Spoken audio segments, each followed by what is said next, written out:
इसके पहले वीडियो हमने कहाँ तक कवर किया था?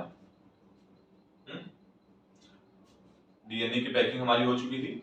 डीएनए की पैकिंग हमने क्लियर कर लिया था। प्रोकैरियोटिक और यूकैरियोटिक सेल्स में कैसे डीएनए की पैकिंग होती है, यानी इतने बड़े लेंथ वाला डीएनए कैसे इतने छोटे से न्यूक्लियस में फिट हो जाता है, उसको हमने डीएनए की पैकिंग में क्लियर कर लिया था। इसके बाद का जो टॉपिक है वो हमारा डीएनए रेप्लिकेशन है। बहुत ज्यादा इंपॉर्टेंट टॉपिक है, थोड़ा इस पर ध्यान देना रहेगा, पेपर में डायरेक्ट क्वेश्चन यहाँ से बनते हैं।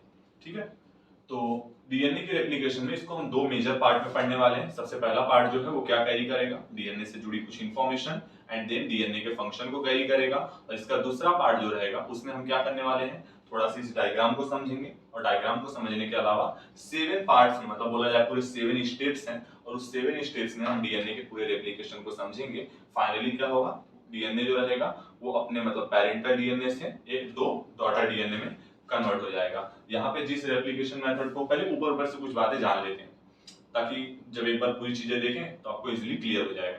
ठीक, चलो, तो सबसे पहले डीएनए के रेप्लिकेशन में हम क्या देखने वाले हैं, डीएनए से जुड़ी बातें।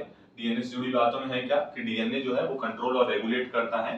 डीएनए मतलब जितनी भी चीजें हैं सेल के अंदर, जो भी एक्टिविटीज हैं, जो भी मेटाबॉलिक एक्टिविटीज व्हाटएवर होती हैं, उन सबको कंट्रोल करने का काम डीएनए करता है। अब एक इंपॉर्टेंट एक्टिविटी सेल की अगर देखा जाए तो वो क्या है, रिप्रोडक्शन। सेल अपने आप को रिप्रोड्यूस करते हैं। जब सेल अपने आप को रिप्रोड्यूस करते हैं उस दौरान होता क्या है, डीएनए भी अपने आप को डुप्लीकेट करता है। जब डीएनए अपने आप को डुप्लीकेट करेगा और दो इक्वल पार्ट में डिवाइड कर लेगा, तो दो इक्वल पार्ट जो है वो दो इक्वल डॉटर सेल जो रहेंगी सेल के मतलब पेरेंट सेल की, जो दो डॉटर सेल रहेंगी उसमें इक्वली डिस्ट्रीब्यूट हो जाता है, डिवाइड हो जाता है। तो यहाँ पर उसी बात को लिखा गया है कि डीएनए जो है वो कंट्रोल और रेगुलेट करता है जितनी भी सेल की एक्टिविटीज होती हैं उसको। और फाइनली क्या होगा कि सेल जो है रिप्रोडक्शन, जब सेल का रिप्रोडक्शन होता रहता है उस टाइम पे डीएनए भी अपने आप को डुप्लीकेट करता है और डिस्ट्रीब्यूट कर लेता है equally in the daughter cell. मतलब दोनों डॉटर सेल में इक्वल डीएनए जो रहेगा डिस्ट्रीब्यूट हो जाएगा, अपने अपने जेनेटिक मटेरियल जो रहेंगे उसको लेकर चला जाएगा। यहाँ पर उसी बात को लिखा है कि डीएनए जो है वो एक कैरियर की तरह काम करता है जो जेनेटिक इंफॉर्मेशन को कैरी करता है, कहां से कहां, पेरेंट से ऑफ स्प्रिंग में।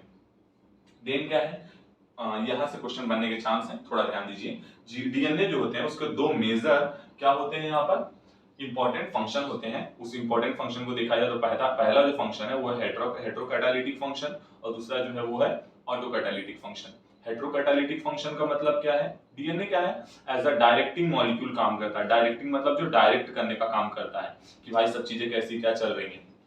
तो अगर डीएनए की जो डायरेक्टिंग है वो अदर मॉलिक्यूल्स के सिंथेसिस में है, मतलब डीएनए डायरेक्ट कर रहा है, किसको डायरेक्ट कर रहा है, अदर मॉलिक्यूल के सिंथेसिस में, other molecules like RNA and protein वगैरह। और अगर डीएनए की मतलब डायरेक्टिंग जो है वो खुद के मॉलिक्यूल्स को लेकर के है, तो हम उसको क्या बोलेंगे, ऑटोकैटालिटिक फंक्शन। यानी हेट्रोकैटालिटिक फंक्शन क्या है, जिसमें डीएनए जो है वो अदर मतलब खुद को छोड़कर दूसरे मॉलिक्यूल्स को क्या कर रहा है, डायरेक्ट कर रहा है, उसके सिंथेसिस को डायरेक्ट कर रहा है कि उसका परफॉर्म मतलब वो कैसे परफॉर्म हो रहा है उसका सिंथेसिस। लेकिन अगर डीएनए खुद के मॉलिक्यूल को डायरेक्टिंग कर रहा है कि खुद के मतलब डीएनए का कैसे सिंथेसिस हो रहा है उसको अगर डायरेक्ट कर रहा है तो ऑटोकैटालिटिक फंक्शन। इसी बात को देख लेते हैं एक बार। हेट्रोकैटालिटिक फंक्शन में when DNA directing the synthesis of chemical molecule other than itself, मतलब खुद को छोड़कर अदर किसी केमिकल मॉलिक्यूल के सिंथेसिस को डायरेक्ट कर रहा है, उसको हेट्रोकैटालिटिक फंक्शन बोलेंगे। एग्जांपल सिंथेसिस ऑफ आरएनए या फिर प्रोटीन। ऑटोकैटालिटिक फंक्शन में देखा जाए तो डीएनए जो है वो डायरेक्टिंग करता है किसकी, खुद की सिंथेसिस की, यानी खुद डीएनए जो है वो अपनी सिंथेसिस की डायरेक्टिंग करेगा, उसको ऑटोकैटालिटिक फंक्शन बोला जाएगा। यहाँ पर आप देखेंगे तो एग्जांपल इसका रेप्लिकेशन, और उसकी रेप्लिकेशन को हमको यहाँ पे समझना है। सबसे पहले आप देखेंगे यहाँ पर रेप्लिकेशन को ही समझाया गया है कि रेप्लिकेशन क्या है, एक मेथड है, एक प्रोसेस है जिसमें जो पेरेंट डीएनए रहता है वो खुद को दो पार्ट में डिवाइड करेगा और क्या हो जाएगा, यहाँ पर दो इक्वल डॉटर डीएनए में कन्वर्ट हो जाएगा। तो यहाँ पर आप देखेंगे उसी बात को लिखा गया है कि DNA the process by which DNA जो है अपने आप को डुप्लीकेट करता है और फाइनली रेप्लिकेशन परफॉर्म कर देता है, उसी को रेप्लिकेशन बोला जाता है। DNA replicate through the semi conservative mode of replication. इस बात को जरा समझ लेते हैं। सेमी कंजर्वेटिव मोड का मतलब होता है कि जो हमारा रेप्लिकेशन परफॉर्म हो रहा है, यानी डीएनए से जो दो डॉटर डीएनए बन रहे हैं उसमें होता क्या है, डीएनए के दो स्ट्रैंड में से जो डॉटर डीएनए के दो मतलब दो डॉटर डीएनए हैं, वो दोनों डॉटर डीएनए के पास जो स्ट्रैंड्स हैं उसमें से एक स्ट्रैंड जो रहेगा वो पेरेंटल डीएनए का होगा। और इस वजह से क्या होगा, क्योंकि एक स्ट्रैंड पेरेंटल, देखो ये एक है और ये एक है, इन दोनों के पास आप देखेंगे तो एक एक स्ट्रैंड जो है वो पेरेंट डीएनए का है, और इस वजह से ऐसे मेथड के ऐसे मतलब इस तरीके के रेप्लिकेशन को हम सेमी कंजर्वेटिव रेप्लिकेशन बोलते हैं।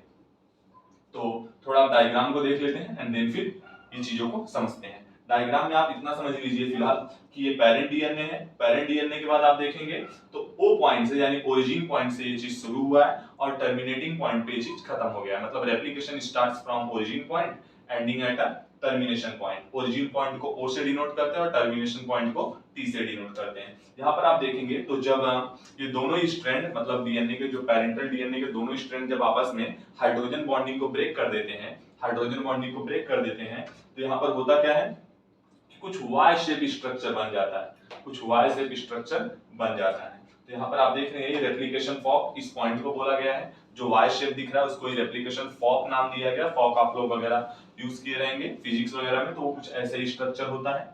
इसके बाद डीएनए का जो 3' स्ट्रैंड है, डीएनए का जो 3' यहां से क्वेश्चन बनेंगे इसलिए देख लीजिए। डीएनए का जो 3' स्ट्रैंड है उसको हम लीडिंग टेम्पलेट बोलते हैं, वो टेम्पलेट बोलेंगे। जबकि जो 3' को अटैच कॉम्प्लीमेंट्री स्ट्रैंड है, जो कॉम्प्लीमेंट्री स्ट्रैंड है उसको हम यहाँ पर लीडिंग स्ट्रैंड बोलेंगे। याद रहे जो डीएनए का 3' ये है, मतलब डीएनए के 3' स्ट्रैंड को हम यहाँ पर लीडिंग टेम्पलेट बोलेंगे, और इसके अलावा जो न्यू स्ट्रैंड बना है उसको लीडिंग स्ट्रैंड बोलेंगे। ये बात को आपको याद रखना है, लीडिंग टेम्पलेट और लीडिंग स्ट्रैंड। इसके बाद ऐसे ही इस साइड आएंगे तो 5' वाला जो स्ट्रैंड है पेरेंटल डीएनए का उसको हम लैगिंग टेम्पलेट बोलेंगे, और उससे जो कॉम्प्लीमेंट्री बेस फॉर्म हुआ है उसको हम यहाँ पर लैगिंग स्ट्रैंड बोलेंगे। तो सीधी सी बात है, जो डीएनए दोनों से मतलब उसके स्ट्रैंड सेपरेट हो जा रहे हैं वो टेम्पलेट के जैसे एक्ट करेंगे, और जो न्यू बॉन्ड मतलब फॉर्म हुए हैं वो कैसे काम करेंगे, वो स्ट्रैंड की तरह काम करेंगे। जो 3' वाले पे रहेगा उसमें क्या होगा, उसको लीडिंग टेम्पलेट बोलेंगे। उससे जो कॉम्प्लीमेंट्री बेस मतलब कॉम्प्लीमेंट्री पेयर बनेंगे उसको क्या बोलेंगे, लीडिंग स्ट्रैंड बोलेंगे। ऐसे ही जो दूसरा वाला पार्ट रहेगा 5' वाले पे रहेगा उसको लैगिंग टेम्पलेट बोला जाएगा। जो उससे अटैच रहेगा उसको 5' पे लैगिंग स्ट्रैंड बोला जाएगा। जो लैगिंग स्ट्रैंड रहेगा वो ऑलवेज डिसकंटीन्यूअस रहेगा, जबकि जो लीडिंग स्ट्रैंड रहेगा वो ऑलवेज कंटीन्यूअस रहेगा। इसके अलावा जो लैगिंग स्ट्रैंड में आप देख रहे हैं छोटे छोटे फ्रेगमेंट्स हैं, इनको हम ओकाजाकी फ्रेगमेंट बोलते हैं। ये क्वेश्चन बन सकता है कि ओकाजाकी फ्रेगमेंट्स क्या होते हैं, तो नॉर्मली आपको बता देना है कि जो ओकाजाकी फ्रेगमेंट होता है वो एक्चुअली में क्या होता है, जो हमारा लैगिंग स्ट्रैंड रहते हैं उसके छोटे छोटे लैगिंग स्ट्रैंड है उसके छोटे छोटे फ्रेगमेंट्स हैं। तो ये थोड़ा डायग्राम के बारे में हमने समझ लिया है। अब आप उन लाइन से एक एक स्टेप्स को समझते हैं रेप्लिकेशन में। तो सबसे पहले ऊपर से देखते हैं। सबसे पहले एक्टिवेशन ऑफ न्यूक्लियोटाइड है, जिसमें जो हमारे 4 न्यूक्लियोटाइड होते हैं डीएनए के, वो क्या होते हैं, एक्टिव होते हैं, और एक्टिव होने के बाद उनकी हाइड्रोजन बॉन्डिंग को ब्रेक कर लेते हैं।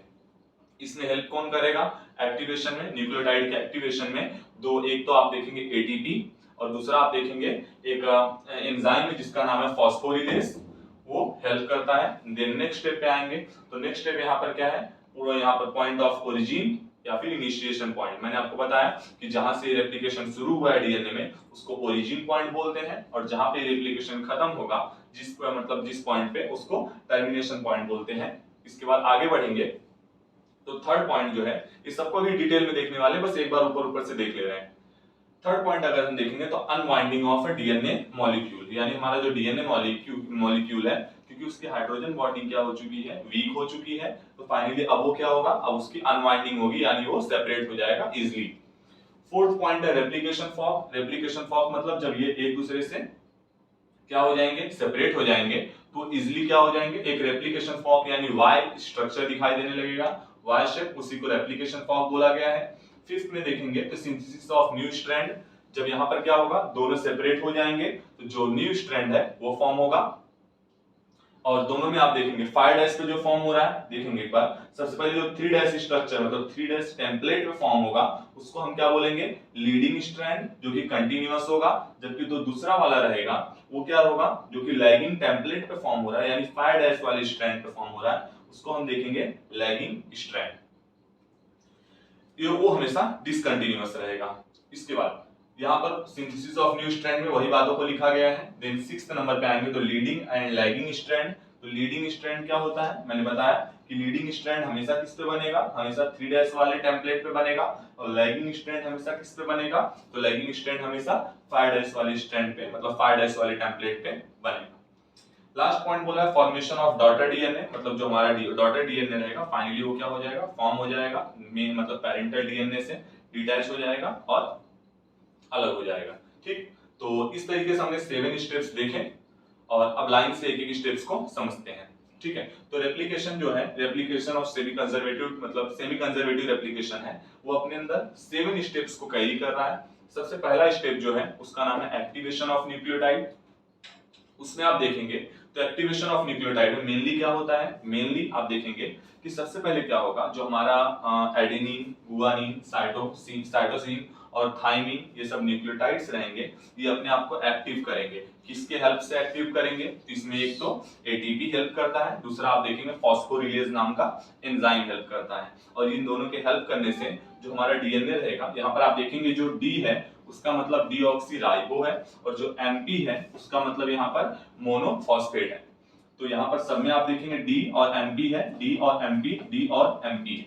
ठीक है, बीच में जो ए जी सी टी है इसका मतलब एडेनिन, गुआनिन, साइटोसिन और थाइमिन है। तो इस तरीके से आप देखेंगे कि जो मोनोफॉस्फेट के मॉलिक्यूल्स थे वो एक्टिव होने के बाद डाइफॉस्फेट में ट्राइफॉस्फेट में कन्वर्ट हो गए, यानी डीऑक्सी राइबोज एडेनिन ट्राइफॉस्फेट, ऐसे डीऑक्सी राइबोज गुआनिन ट्राइफॉस्फेट, और ऐसे ही आगे ट्राइफॉस्फेट में आ जाएंगे साइटोसिन ट्राइफॉस्फेट और थाइमिन ट्राइफॉस्फेट।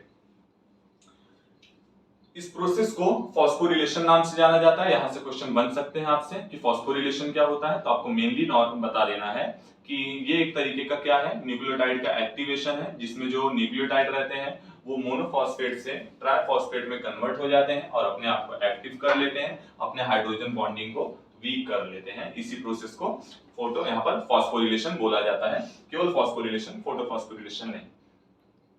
ठीक है, पॉइंट ऑफ ओरिजिन और इनिशिएशन पॉइंट। अब यहाँ पर क्या है, जहां से ये रेप्लिकेशन स्टार्ट हो रहा है उस पॉइंट को ओरिजिन पॉइंट बोला जाएगा, जहां पे ये रेप्लिकेशन खत्म हो रहा है उस पॉइंट को टर्मिनेशन पॉइंट बोला जाएगा। इसके अलावा यहाँ पर आपको ये याद रखना है कि जो प्रोकैरियोटिक सेल होता है, जो प्रोकैरियोटिक सेल होता है उसमें क्या होगा, केवल एक ही मतलब eight a time single replication perform होगा, लेकिन जो यूकैरियोटिक सेल होते हैं उसमें एक टाइम पे एक से ज्यादा रेप्लिकेशन परफॉर्म हो सकते हैं।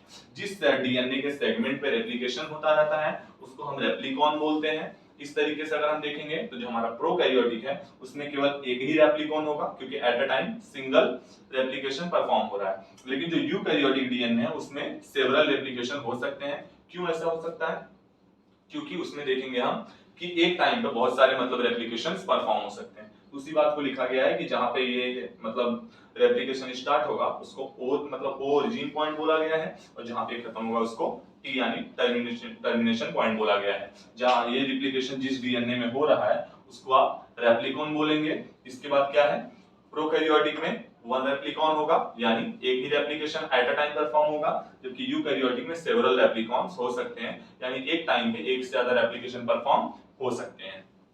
ये हमारा दूसरा पार्ट हो गया। तीसरा पार्ट अगर देखा जाए तो अनबाइंडिंग ऑफ डीएनए मॉलिक्यूल, यानी जो डीएनए मॉलिक्यूल है क्योंकि उनके हाइड्रोजन बॉन्डिंग वीक हो चुकी है तो फाइनली होगा क्या, अब वो बॉन्डिंग्स जो है वो ब्रेक होने की कोशिश करेंगे। यहाँ पर आप देखेंगे एक डीएनए हेलिकेज नाम का एंजाइम है जो इस बॉन्डिंग को ब्रेक करने में हेल्प करता है, और होगा क्या, from point O thus strand of the DNA separate and unwind। जो डीएनए के स्ट्रैंड्स रहेंगे वो इजीली क्या हो जाएंगे, सेपरेट हो जाएंगे और अनवाइंड हो जाएंगे, यानी टूट जाएंगे, एक दूसरे से अलग हो जाएंगे। फिर फाइनली क्या बोला है, वाई शेप स्ट्रक्चर दिखाई देने लगता है, जिसको यहाँ पर आप देखेंगे कि अभी रेप्लिकेशन फॉर्क बोला गया है, और जो डीएनए के स्ट्रैंड है जो एक दूसरे से सेपरेट हुए हैं वो टेम्पलेट की जैसे काम करते हैं। थोड़ा ये बात पता होनी चाहिए, अदरवाइज आगे आप कंफ्यूज हो जाएंगे। डीएनए के जो सेपरेटेड स्ट्रैंड है उनको आगे से हम टेम्पलेट बोलेंगे। अब उनको हम टेम्पलेट बोलेंगे, जब वो सेपरेट हो गए तो उनको टेम्पलेट बोलेंगे, और जो न्यू स्ट्रैंड फॉर्म हो रहा है अब उसको हम स्ट्रैंड बोलेंगे।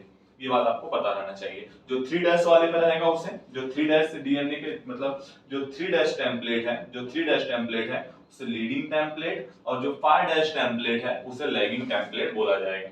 देखते हैं यहाँ वही लिखा है कि डीएनए जो रहेगा वो सेपरेट हो जाएगा और टेम्पलेट पे से एक्ट करने लगता है। इसके अलावा क्या रहेगा, इसके अलावा मैंने बताया कि मेनली क्या होगा कि जो सेपरेटेड डीएनए के मतलब सेगमेंट्स हैं वो अपने आप में फिर से रिकॉइलिंग ना कर ले, यानी फिर से बॉन्ड फॉर्म ना कर ले। इस बात का ध्यान कौन रखेगा? इस बात का ध्यान एक प्रोटीन रखता है जिसका नाम है एसएसबीपी, यानी सिंगल स्ट्रैंडेड बाइंडिंग प्रोटीन। ठीक, तो यहाँ पर एसएसबीपी जो है इस बात का ध्यान रखता है कि जो टेम्पलेट एक दूसरे से अलग हुए हैं वो फिर से रिकॉइलिंग ना कर लें। चलो, तो ये 3 पॉइंट हमारे क्लियर हुए। पहला एक्टिवेशन ऑफ न्यूक्लियोटाइड, जिसमें क्या होगा, न्यूक्लियोटाइड जो रहेंगे वो एक्टिव हो जाएंगे, यानी मोनोफॉस्फेट से ट्राइफॉस्फेट में कन्वर्ट हो जाएंगे। इस प्रोसेस को यहाँ पर फॉस्फोरिलेशन बोला जाता है। इसके बाद पॉइंट ऑफ ओरिजिन या फिर इनिशिएशन पॉइंट जिसको, तो आपको पता है कि ओरिजिन पॉइंट जो रहता है उसको ओ से दिखाया जाता है। जिस डीएनए के सेगमेंट में ये रेप्लिकेशन परफॉर्म हो रहा है उसको रेप्लिकॉन बोला जाता है। इसके अलावा प्रोकैरियोटिक में सिंगल रेप्लिकॉन मिलता है, जबकि यूकैरियोटिक में आप देखेंगे तो एक से ज्यादा यानी सेवरल रेप्लिकॉन्स मिल सकते हैं। अनवाइंडिंग ऑफ डीएनए में हमने क्या देखा? अनवाइंडिंग ऑफ डीएनए में देखा कि जो हाइड्रोजन बॉन्डिंग रहेगी वो कमजोर हो जाती है, जिसकी वजह से जो बॉन्ड रहते हैं वो सेपरेट हो जाते हैं। डीएनए हेलिकेज नाम का एंजाइम रहता है जो फाइनली क्या करता है, हेल्प करता है किसमें? डीएनए के अनवाइंडिंग में। इसके अलावा वाई शेप स्ट्रक्चर फॉर्म हो जाता है जिसको रेप्लिकेशन फॉर्क के तौर पे आगे देखेंगे हम। फिर क्या होगा? फाइनली एसएसबीपी नाम का जो प्रोटीन रहता है वो हेल्प करता है कि जो डीएनए जो है जो सेपरेट हुए हैं वो फिर से अनवाइंड मतलब रिकॉइलिंग ना होने पाए। इसको कौन देखता है? तो एसएसबीपी यानी सिंगल स्ट्रैंडेड बाइंडिंग प्रोटीन। अब फोर्थ पॉइंट पर आते हैं। तो फोर्थ पॉइंट जो है उसका नाम क्या है? Replication fork. रेप्लिकेशन फॉर्क मतलब जो हमारा जब जो इस टेम्पलेट है वो फाइनली किसमें क्या होगा, जब वो डिवाइड हो जाएगा मतलब दो सेपरेट इसमें टेम्पलेट में कन्वर्ट हो जाएगा तो कुछ वाई शेप स्ट्रक्चर दिखने लगता है। उसी को यहाँ पर आपने क्या बोला गया है? रेप्लिकेशन फॉर्क बोला गया है। तो देखेंगे point form due to the separation of two strand appear like a Y shape called replication fork. मतलब वो पॉइंट ओरिजिन पॉइंट से जो दो अलग अलग स्ट्रक्चर बने हैं, मतलब जो दो वो है वाई शेप स्ट्रक्चर है, उसी को रेप्लिकेशन फॉर्क बोला गया है। देन क्या है? Synthesis of new strand. अब यहाँ तक तो पहली बात खत्म हुई। अब न्यू स्ट्रैंड मतलब जो ये नए वाले स्ट्रैंड्स हैं आप देखेंगे इनका सिंथेसिस स्टार्ट होगा। अब इनका सिंथेसिस में आप देखेंगे कि प्रॉपर आरएनए प्राइमर नाम का एक ये एंजाइम रहेगा जो यहाँ पर हेल्प करेगा। बहुत इंपॉर्टेंट है, देख लेते हैं जरा। किसमें होगा क्या? जो दोनों सेपरेट टेम्पलेट्स थे उसमें क्या होगा, अब नए स्ट्रैंड जो है कॉम्प्लीमेंट्री स्ट्रैंड वो क्या होंगे, आपस में मतलब बॉन्ड फॉर्म करके अब बनेंगे। तो ये क्या है? इसके उल्टे कॉम्प्लीमेंट्री मतलब अगर ये 3 डैश से बना है तो ये 5 डैश से बनेगा। तो ये कॉम्प्लीमेंट्री स्ट्रैंड है किसका? टेम्पलेट का। तो टेम्पलेट का कॉम्प्लीमेंट्री जो रहेगा वो न्यू स्ट्रैंड बनेगा वहां पर। इसके अलावा क्या बोला इसमें आप देखेंगे कि आरएनए के जो मॉलिक्यूल है जो इसको स्टार्ट करता है वो कहां, उसी को आरएनए प्राइमर कहा जाता है। और ये कहां से स्टार्ट करेगा? ये 3 डैश से स्टार्ट करेगा। थोड़ा देख लीजिए यहाँ पर, ये 3 डैश से स्टार्ट करेगा। तो इस तरीके से ये 3 डैश से आगे जाता रहेगा और 3 डैश पे खत्म, मतलब जब ये वाले स्ट्रैंड पे ये कंप्लीट हो जाएगा तो ये मुड़कर जब 5 डैश वाले स्ट्रैंड पे जाने लगेगा, मतलब 5 डैश वाले टेम्पलेट पे कॉम्प्लीमेंट्री जब कन्वर्ट होने लगेगा तो इसमें होगा क्या, आप देखेंगे कि ये छोटे छोटे इसमें फ्रैगमेंट्स बन रहे हैं। इस फ्रैगमेंट को ओकाजाकी फ्रैगमेंट हमने बोला था, तो ये आपको याद रखना है। इसमें जो न्यू स्ट्रैंड बना है जो किस पे 3 डैश पे बना है उसको लीडिंग स्ट्रैंड बोला जाएगा, वो कंटिन्यू रहेगा। और आप देखेंगे जो 5 डैश वाले पे बना है उससे आप लैगिंग स्ट्रैंड बोलेंगे जो कि डिसकंटिन्यूअस है। तो उसी बात को बोला गया है कि यहाँ पर आरएनए प्राइमर जो है वो क्या करता है, हेल्प करता है, जो कि कहां से मतलब सबसे पहले जाके कहां पे अटैच होगा, तो 3 डैश पे जाके अटैच होगा। देन क्या बोला गया, आरएनए प्राइमर जो है वो अटैच है 3 डैश एंड पे टेम्पलेट स्ट्रैंड के। Then nucleotide molecule start begin by the hydrogen bonding. जो न्यूक्लियोटाइड्स रहेंगे वो आपस में हाइड्रोजन बॉन्डिंग करेंगे और क्या हो जाएंगे, आपस में बॉन्ड फॉर्म करते चले जाएंगे। एक बात का ध्यान ये रखना है कि जो स्ट्रैंड्स होते हैं, स्ट्रैंड्स उनका फॉर्मेशन जो रहता है वो फॉस्फोडाइस्टर बॉन्ड से मिलकर बना होता है, और जो दो अलग अलग स्ट्रैंड्स के बीच में बॉन्ड पेयरिंग होती है उसमें हाइड्रोजन बॉन्ड हेल्प करता है। तो वही बात को यहाँ पे लिखा गया है कि हाइड्रोजन बॉन्डिंग क्या करेगा, दो मतलब अलग अलग स्ट्रैंड के मॉलिक्यूल्स जो रहेंगे मतलब उनको मतलब उनमें बॉन्डिंग फॉर्म करेगा। और इसके अलावा जो अपना फॉस्फोडिस्टर रहेगा उसमें मतलब वो क्या करेगा, एक बोला जाए कि स्ट्रैंड के बीच में फॉस्फोडिस्टर बॉन्ड फॉर्म होगा। इसके बाद new strand is always form from 5 dash to 3 dash, क्योंकि क्या है आप देखेंगे 3 डैश से 5 डैश है तो जो न्यू स्ट्रैंड फॉर्म होगा वो हमेशा 5 डैश से 3 डैश होगा। तो एक बार चौथा और पांचवा पॉइंट देख लेते हैं। रेप्लिकेशन फॉर्क क्या है? रेप्लिकेशन फॉर्क में मैंने आपको बताया कि एक Y शेप स्ट्रक्चर मिलता है कब? जब दोनों डीएनए के स्ट्रैंड आपस में सेपरेट हो जाते हैं तब। उसको स्ट्रैंड के बाद क्या नाम दिया गया है? तो टेम्पलेट नाम दिया गया है। इसके बाद क्या बोला गया है? Synthesis of new strand. Synthesis of new strand में क्या होगा? जब टेम्पलेट सेपरेट हो चुके हैं तो उसमें होगा क्या? नया स्ट्रैंड जो होगा उसका सिंथेसिस स्ट्रैंड होगा जो कि कॉम्प्लीमेंट्री स्ट्रैंड होगा। इसमें होगा क्या? हमने देखा कि आरएनए प्राइमर जो है वो हेल्प करता है। वो आरएनए का एक स्मॉल मॉलिक्यूल है जो कि कहां पे जाके अटैच हो जाएगा? तो 3 डैश पे जाकर 3 डैश एंड पे जाकर अटैच हो जाएगा और फाइनली 3 डैश से कन्वर्ट होते हुए 3 डैश से बॉन्ड पेयर फॉर्म करते करते वो कहां पर चला जाएगा? 5 डैश साइड पे चला जाएगा। जो 3 डैश पे बॉन्ड मतलब कॉम्प्लीमेंट्री ये बना हुआ है उसको आपने क्या नाम दिया है? Leading strand. और जो 5 डैश पे बनेगा 5 डैश टेम्पलेट पे बनेगा उसको आपने लैगिंग स्ट्रैंड नाम दिया है। लीडिंग स्ट्रैंड क्या होगा? ऑलवेज कंटीन्यूअस होगा। लैगिंग स्ट्रैंड हमेशा क्या होगा? डिसकंटीन्यूअस होगा। इसके बाद 6 पॉइंट देख लेते हैं। वही बात है लीडिंग स्ट्रैंड और लैगिंग स्ट्रैंड। तो लीडिंग स्ट्रैंड और लैगिंग स्ट्रैंड में उसी बात को लिखा है कि जो 3 डैश एंड पे टेम्पलेट रहेगा उसको आप लीडिंग टेम्पलेट बोलेंगे और जो 5 डैश एंड पे टेम्पलेट रहेगा उसको आप लैगिंग टेम्पलेट बोलेंगे। इसके अलावा आप यहाँ पर वही है कि replication process always starts from 3 dash to 5 dash template. कि जो रेप्लिकेशन का प्रोसेस चलेगा वो हमेशा 3 डैश वाले से शुरू होगा और 5 डैश वाले पे खत्म होगा। और जो न्यू बॉन्ड मतलब जो नए ये स्ट्रैंड फॉर्म हो रहे हैं वो हमेशा 5 डैश से शुरू होंगे और 3 डैश पे खत्म होंगे। वही बात को लिखा है कि रेप्लिकेशन ऑलवेज स्टार्ट होगा 3 डैश टेम्पलेट से 5 डैश टेम्पलेट और जो न्यू स्ट्रैंड बनेंगे वो हमेशा 5 डैश से 3 डैश बनेंगे। ये बात अपने को पता होनी चाहिए। फिर फाइनली क्या है कि यहाँ पर जो लीडिंग स्ट्रैंड रहेगा वो ऑलवेज कंटीन्यूअस रहेगा। लैगिंग स्ट्रैंड जो रहेगा वो डिसकंटीन्यूअस रहेगा। उसी बात को लिखा है कि जो लीडिंग स्ट्रैंड है वो ऑलवेज कंटीन्यूअस है और इसके अलावा जो लैगिंग स्ट्रैंड है वो डिसकंटीन्यूअस है। फिर क्या है कि फाइनली क्या होगा? आप देखेंगे गायरेज नाम का एंजाइम रहेगा, डीएनए गायरेज नाम का एंजाइम रहेगा। वो क्या करेगा? दोनों डीएनए को जो है जो दोनों डॉटर डीएनए है उनको पेरेंट डीएनए से क्या करेगा? सेपरेट कर देगा। सही बात है। दोनों डॉटर डीएनए से मतलब पेरेंट डीएनए से दोनों डॉटर डीएनए को सेपरेट कर देगा और फिर क्या होगा? लास्ट टर्म है formation of daughter DNA. Formation of daughter DNA में आप देखेंगे इसमें क्या हो रहा है कि जो दोनों डॉटर डीएनए हैं वो पेरेंट डीएनए से डिटैच हो गई हैं, अलग हो गई हैं। और आप देखेंगे इसके अलावा कि इस तरीके के रेप्लिकेशन को हम सेमी कंजर्वेटिव रेप्लिकेशन बोलते हैं। ऐसा इसलिए क्योंकि one strand is a parental and other is a new synthesized. जिसमें एक स्ट्रैंड है वो पेरेंट का है और जो दूसरा है वो न्यू स्ट्रैंड है, इसलिए इसको क्या बोला गया है यहाँ पर? Semi conservative replication. तो इस तरीके से हमारे ये 7 के 7 स्टेप्स खत्म हो गए। एक बार हर एक चीजों को रिवाइज करते हैं और उसके बाद स्टॉप करेंगे। तो सबसे पहले जो हमने क्या किया? डीएनए के बारे में समझा। डीएनए क्या है? कंट्रोल और रेगुलेट करता है कैसे चीजों को? सेल के साइकिल को। जब रिप्रोड्यूस होगा तो क्या होगा? इक्वली जो डीएनए रहेगा वो भी अपने आप को डिस्ट्रीब्यूट कर लेगा। फिर हम लोग ने डीएनए के मेनली 2 फंक्शन देखे। एक देखेंगे हेटेरोकैटालिटिक फंक्शन जिसमें डीएनए अदर मॉलिक्यूल्स को बनाता है। दूसरे नंबर पे ऑटोकैटालिटिक फंक्शन जिसमें हम लोग ने देखा कि डीएनए खुद को बनाता है। एंड देन हमने रेप्लिकेशन को समझने से पहले ये पूरा डायग्राम समझा जिसमें हम लोग ने क्या देखा? सबसे पहले ये ओरिजिन पॉइंट को समझा। ऊपर पेरेंटल डीएनए है। यहाँ पर देखा कि जो 3 डैश वाला एंड है, जो 3 डैश स्ट्रैंड है उसको हमने क्या बोला है? Leading template. और जो 5 डैश का स्ट्रैंड है उसको हमने क्या बोला है? उसको हम लोग ने लैगिंग टेम्पलेट बोला है। लीडिंग टेम्पलेट पे जो कॉम्प्लीमेंट्री बेस न्यू फॉर्म हो रहा है उसको हमने लीडिंग स्ट्रैंड बोल दिया जो कि कंटीन्यूअस रहेगा। और जो लैगिंग स्ट्रैंड है वो ऑलवेज डिसकंटीन्यूअस होगा। इसके बाद 7 स्टेप में हम लोग ने सबसे पहले देखा एक्टिवेशन ऑफ न्यूक्लियोटाइड। इसमें क्या होगा? जो न्यूक्लियोटाइड रहेंगे वो मोनोफॉस्फेट से कन्वर्ट हो जाएंगे ट्राइफॉस्फेट में। हेल्प कौन करेगा इसमें? एटीपी। और इसके अलावा जो फॉस्फोरिलेज नाम का एंजाइम है वो हेल्प करता है उसको एक्टिव करने में। क्या होगा? इस प्रोसेस को फॉस्फोरिलेशन बोला जाता है। नेक्स्ट में आप देखेंगे तो पॉइंट ऑफ ओरिजिन या फिर इनिशिएशन पॉइंट।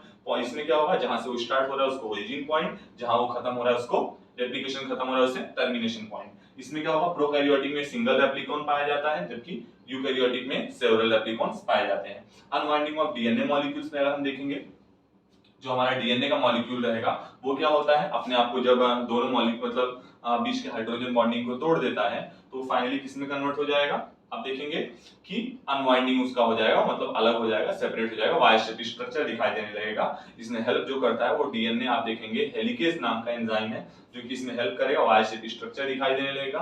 फिर से वो दोनों के डीएनए स्ट्रैंड जो है, टेम्पलेट जो है, वापस में रिकॉइलिंग न कर लें। इस बात को ध्यान में रखने के लिए यहाँ पर क्या होगा, यहाँ पर एक एसएसबीपी नाम का प्रोटीन रहता है जिसका नाम है सिंगल स्ट्रैंडेड बाइंडिंग प्रोटीन। वो इस बात को ध्यान में रखता है कि दोनों स्ट्रैंड आपस में कॉइलिंग न करने पाए। फिर एप्लीकेशन फॉर्क जो है वो वाई शेप स्ट्रक्चर है। जब हमारा ये डीएनए के जो दोनों स्ट्रैंड है, दोनों टेम्पलेट सेपरेट हो जाते हैं तो फाइनली कैसे वाई शेप स्ट्रक्चर में दिखते हैं, उसी को यहाँ पर रेप्लिकेशन फॉर्क बोला गया। सिंथेसिस ऑफ न्यू स्ट्रैंड, जब एक बार डीएनए बन गया हमारा, मतलब डीएनए के दोनों टेम्पलेट अलग अलग हो गए हैं, तो यहाँ पर न्यू स्ट्रैंड बनेगा। न्यू स्ट्रैंड में आप देखेंगे कि क्या होगा, कहां से शुरू होगा। सबसे पहली बात यहाँ पर आरएनए प्राइमर रहेगा जो कि 3' पे आके अटैच हो जाएगा और इसलिए यहाँ पर स्ट्रक्चर मतलब यहाँ से बनना शुरू होता है। तो यहाँ पर क्या होगा, सबसे पहले 3' है तो इसका कॉम्प्लीमेंट्री पेयर जो रहेगा वो 5' होगा। तो 5' से मतलब ये, मतलब अगर हम देखेंगे टेम्पलेट जो रहेगा वो 3' से 5' चलेगा, जबकि जो दूसरा वाला रहेगा स्ट्रैंड जो रहेगा वो 5' से 3' चलेगा। कंटिन्यूअस वो रहेगा, डिसकंटिन्यूअस दूसरा वाला। उसी बात को यहाँ पर लिखा गया है कि ऑलवेज 5' से 3' कौन चलेगा, जो हमारा न्यू स्ट्रैंड बनेगा वो। इसमें क्या बताया गया कि जो दो मॉलिक्यूल्स रहेंगे, मतलब दो अलग अलग स्ट्रैंड रहेंगे, वो आपस में हाइड्रोजन बॉन्डिंग से जुड़े रहेंगे, जबकि जो सेम स्ट्रैंड रहेगा वो फॉस्फो डाइस्टर बॉन्ड से जुड़ा रहेगा। लीडिंग एंड लैगिंग स्ट्रैंड में साफ साफ बोला है कि 3' एंड जो है उसको लीडिंग टेम्पलेट, किसका, डीएनए का 3' एंड जो है टेम्पलेट को उसको लीडिंग टेम्पलेट बोलेंगे, 5' एंड टेम्पलेट वाले को लैगिंग टेम्पलेट बोलेंगे। इसके अलावा जो मतलब रेप्लिकेशन रहेगा टेम्पलेट रीजन पे वो ऑलवेज 3' से 5' होगा, जबकि जो न्यू मतलब स्ट्रैंड बनेंगे वो ऑलवेज 5' से 3' पे बनेंगे। इसके अलावा जो लीडिंग स्ट्रैंड रहता है वो ऑलवेज कंटिन्यूअस रहता है, जो लैगिंग स्ट्रैंड रहता है वो ऑलवेज डिसकंटिन्यूअस रहता है। इसके अलावा जो डीएनए का गायरेज नाम का एंजाइम है वो क्या करेगा, वो हेल्प करता है किसमें, डॉटर डीएनए को पेरेंट डीएनए से अलग करने में। इसके बाद लास्ट पॉइंट जो है फॉर्मेशन ऑफ डॉटर डीएनए होगा। इसमें क्या कि जो डॉटर डीएनए बनी है, जो पेरेंट से बिल्कुल डिटैच हो चुकी है, अलग हो चुकी है, ये एक्चुअली में इस तरह के रेप्लिकेशन को सेमी कंजर्वेटिव रेप्लिकेशन बोला जाता है। वो इसलिए क्योंकि इसमें अगर हम देखेंगे तो जो डॉटर डीएनए है उनके दो स्ट्रैंड में से एक स्ट्रैंड जो है वो पेरेंटल डीएनए है और दूसरा स्ट्रैंड जो है वो न्यू फॉर्म्ड है, मतलब न्यू सिंथेसाइज्ड है। तो इस तरीके से हमने डीएनए के रेप्लिकेशन को खत्म कर लिया है। अभी हो सकेगा तो इसका एक पार्ट और है, उसको हम अगले वीडियो में, यानी डीएनए के रेप्लिकेशन को एक्सपेरिमेंटली कैसे समझा गया उस चीज को समझेंगे। कि बहुत सारे साइंटिस्ट का अपना अपना झगड़ा लगा था कि कोई बोल रहा था कि कंजर्वेटिव मेथड है, मतलब कंजर्वेटिव मेथड है, कोई बोला नहीं सेमी कंजर्वेटिव मेथड है। इस तरीके से अपना अपना सबका था कॉन्सेप्ट था। तो फाइनली ये प्रूफ किया गया कि नहीं, डीएनए का जो रेप्लिकेशन है वो एक तरह का सेमी कंजर्वेटिव रेप्लिकेशन है। तो वो हम अगले वीडियो में देखेंगे कैसे इसको एक्सपेरिमेंटली प्रूव किया गया है कि डीएनए का रेप्लिकेशन जो है वो सेमी कंजर्वेटिव रेप्लिकेशन है।